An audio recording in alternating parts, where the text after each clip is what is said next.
Hello! Magandang araw po sa inyong lahat. Nandito naman po si kapatid at kaibigan nyong si Lolo Ben. Nandito ako ngayon naglalakad.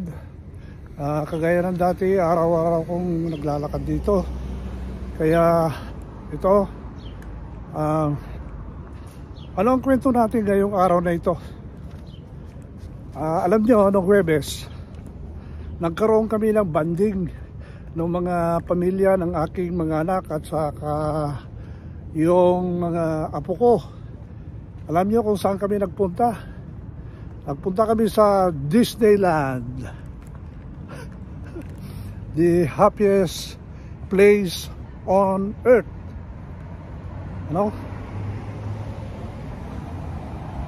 Mahal nang pumunta sa Disneyland. Hindi na biro. Entrance, parking, mahal.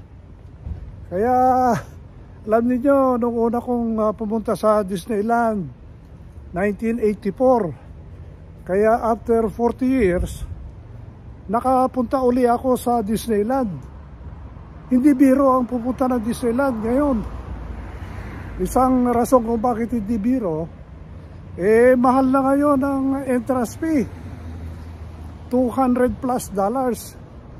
Dati wala pang $50 At maalala ko ang parking noon $5 lang. Ngayon $35 na. Sus, Ginoo. Iyon pa rin ang mga attraction, pareho pa rin. Pero alam nyo, Disneyland para sa mga bata hindi na para sa mga tanda. Pero dahil yun ang na-arrange na paraan para magkaroon kami ng banding, kasi itong mga asawa ng mga anak ko, meron silang mga annual pass at saka meron silang mga discount at saka mga promotion code. So medyo nabawasan yung nagastos namin doon. At syempre ang importante doon magkita-kita, masaya. At saka itong mga apo ko palagi naman silang naglalagay at namamasyal sa Disneyland, kaya baliwala lang sa kanila. Yun lang, mainit nung nandun kami kasi summer. Pero grabe ang dami ng tao pa rin dito. Sus, yung local tourism nila dito, grabe, ang daming tao. Palagay ko kulang yung 100,000 na tao na nandoon nung habang nandoon kami. Maaga kaming pumunta roon. Mga 8:30 nandoon na kami ng umaga at halos puno na rin yung parking space. Alam nyo, maraming pagbabago ang Disneyland. Nagkaroon na sila ng mga high-rise na parking area, 4 floors, ang dami. Pagkatapos doon sa harap ng dating Disneyland, nagpatayo sila ng panibagong theme park. Ang tawag doon is Disneyland Adventure Park. So dalawa na yung parks doon magkaharap. At ang daming mga rides, ang daming pwedeng puntahan. Siyempre marami ring restaurant, marami din mga stores. Pero corner lahat ng Disney So makikita mo Donald Duck, mga Goofy, mga characters ng Disney ang makikita mo doon, yung mga merchandise. So ang maganda nung habang nandun kami, dahil the whole day kaming pumasok sa mga rides, maganda doon yung space tours. Nagandahan ako doon. Pero pinuntahan pa rin namin yung Pirates of the Caribbean, It's a Small World, yung Star Wars. Grabe ang doon, ang mga rides. Masaya at siyempre mas matagal yung paghihintay mo sa pila kaysa yung ride. Magpipila ka ng 25 minutes, pagkatapos yung ride 5 to 10 minutes lang. Pero worth naman, maayos naman. At siyempre ang importante dito yung mga bata. Pero yung mga bata kasi, ano, kasama yan sa mga rides, pagkain, ice cream, kung ano-ano dyan. So, nag-enjoy sila. So, ayun, the whole day kami, hanggang alas 6, from 8 o'clock to 6 o'clock in the afternoon. Pagkatapos yan, kumain kami. Sige, itutuloy ko mamaya ang kwento ko. So, ituloy ko yung, ano, yung pagpunta namin sa Disneyland. Noong pagdating ng mga 6:15, umalis na kami doon sa may mga rides sa American Disneyland Adventure Park. At pumunta kami sa isang restaurant. Yung restaurant na yon, located din doon sa pagpasok mo ng Disneyland Adventure Park. At ang pangalan nito ay yung Carthay Circle. Medyo maganda yung restaurant. Siyempre mahal din eh. Mahal. Ang recommended na in-order namin, dahil yung manugang ko, hindi ko alam, nagtratrabaho pala siya under ng Disney. Writer siya, pero hindi ko alam na doon pala siya employed ng Disney. So meron siyang discount at alam niya yung kung anong magandang restaurant doon. Kaya doon kami kumain sa Carthay Circle. At nag-order kami ng tawag dito, yung pork chop, kasi yun ang recommended niya na i-order namin. Highly recommended, sabi niya. At yun na nga. Pero before that, minom muna kami ng cocktails. After the cocktails, wala nang, meron pang appetizer. Pagkatapos ng appetizer, yung main course na yung pork chop. And medyo matagal kami doon eh. Mga more than almost 2.5 hours kami. Pero maganda yung service. Nag-order pa nga sila ng wine dahil wine drinker ito mga kasama ko. At yun na nga, 2.5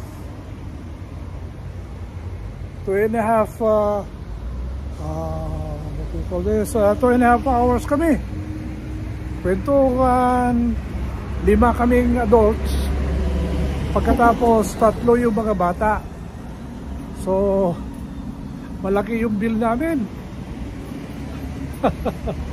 Pero okay lang.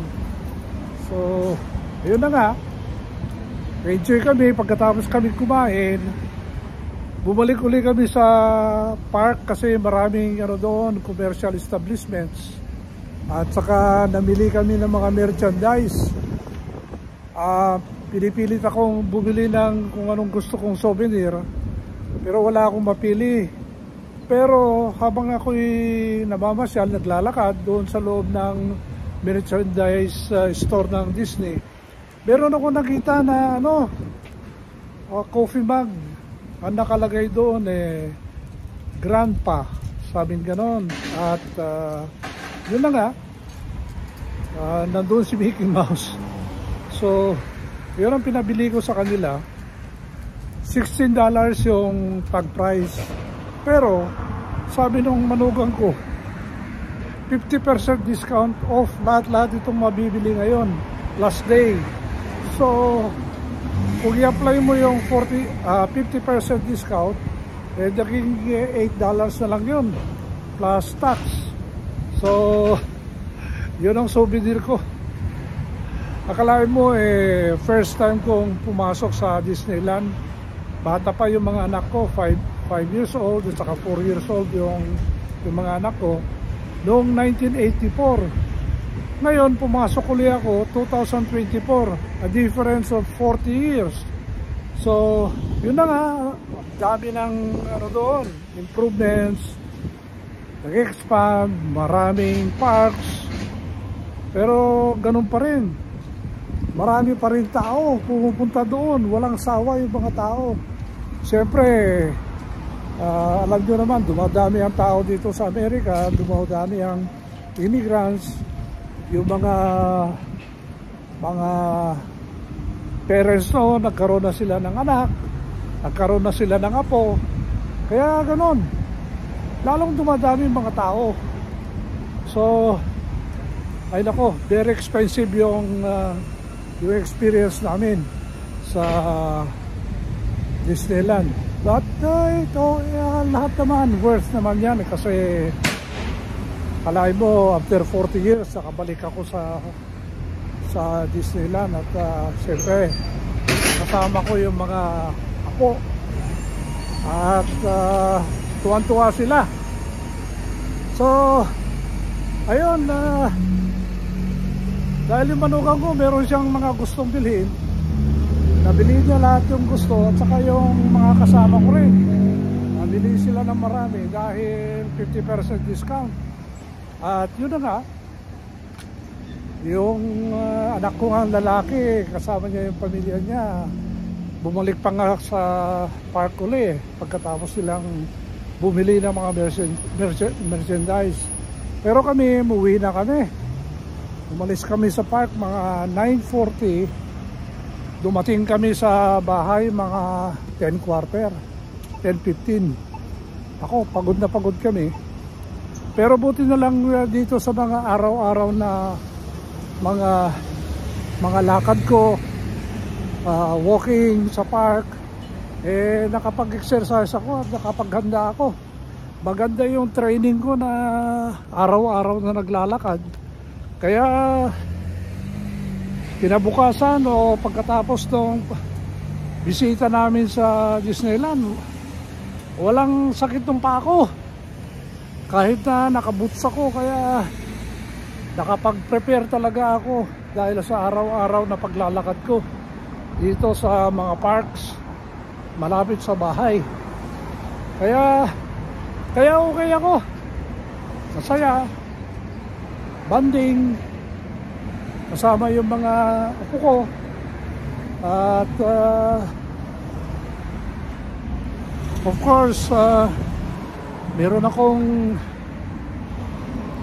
souvenir na coffee mug. Kaya pagbalik ko sa Pilipinas, meron na akong coffee mug na maganda galing sa Disneyland. So, ayun. Magandang masarap ang buhay dito pag may pera ka. Pero kung wala kang steady income o wala kang trabaho, ay mahirap ang buhay dito. Pero kagaya ko na namimisita lang, dahil may bahay naman kami rito, meron naman akong konting savings. Pag nagpupunta ako rito, kahit pa paano, nag-enjoy ako habang ako'y nandito sa Amerika. At siyempre matanda na tayo, lulu na tayo, kaya nga enjoy na natin ito habang tayo buhay pa sa mundo. Pero kinakailangan ayusin natin yung kalusugan natin, mag-exercise, kumain ng masustansya, matulog ng maaga sa gabi, at least 8 hours ang tulog, at saka positive lang, positive vibes. Huwag magagalit, huwag stressful. Kung meron kang kinakainisan, easy ka lang, chill ka lang, ignore mo sila. Kung merong naiinis sa'yo, ignore mo sila. Ganon talaga ang buhay, para lagi tayong masaya. So yun lang muna ang aking episode ngayong kwento, ngayong episode na ito, dahil sinasabi ko lang sa inyo na namasyal kami sa Disneyland sa Anaheim. Malapit lang mula dito sa downtown LA. Mga 30 to 40 minutes drive lang yan pag hindi ma-traffic. Dapat maaga kang pumunta roon dahil para meron kang magandang parking. Siyempre nung kami na pumunta doon, medyo maganda ang panahon. Cloudy siya. at medyo malamig pa. Nung pagdating ng mga tanghali, mga 11 gano'n, or 12, yun na, lumabas na yung haring araw. Kaya mainit na mainit. Yung mga bata nga pinapawisan. Siyempre ako din pinapawisan din, pero pag pumasok ka na sa mga ride, full blast talaga yung aircon. Basta pumasok ka sa mga restaurant, mga commercial establishment, ayun, malamig. Ang ginawa ko nga nung lumipat yung pamilya ko sa kabila, yung Disneyland Adventure Park, naghanap ako ng bench, kasi maraming bench doon na malilim, na nasa lilim, walang direct to the sunlight. Umupo na ako no. Pagkatapos binuksan ko yung cellphone ko, malakas ang wifi doon sa loob ng park, at nag-wifi na lang ako, scroll na lang ako sa YouTube. Tinignan ko yung Facebook account ko at saka yung Instagram. Oo nga pala, kung gusto nyo makita yung Facebook ko, complete name ko yun nandun, Obinal Narcisse. Meron din akong Twitter account, Joby Narcisse naman. Meron din akong Instagram, Joby Narcisse PH ang nakalagay doon. So yung Instagram ko, puro forma ko yun, yung mga sinusuot ko. Sa Facebook ko naman, yung mga post ko doon, mga panginis, o kung ano lang yung nilalagay ko doon, para alam ng mga kaibigan ko at saka yung mga haters ko na buhay pa ako. Diba? Doon sa Twitter, wala, sinasabi ko lang kung ano nangyayari sa buhay ko. Wala naman masyadong nagbabasa o nag-comment o nagre-react doon sa mga sinusulat ko. Pero yun, very present ako sa social media. Pero yun naman ang hilig ko ngayon maglakad, mag-scroll sa social media. Kung minsan nagsusulat ako doon sa blog ko. Kung minsan meron akong personal na page na ako lang nakakabasa at sinasabi ko doon yung document ko yung araw-araw na nangyayari sa buhay ko, aside from this YouTube channel. So yun, sana nagustuhan nyo itong episode na ito, kasi bumabalik na naman ang pagkabata natin pag namamasyal tayo sa Disneyland. Yung nga lang, mahal na at kinakailangan mag-save ka para makita mo yung Disneyland ngayon. Anyway, so yun lang muna ang episode natin at kwento ko ngayong araw na ito. Salamat po at magandang araw po sa inyong lahat. Bye!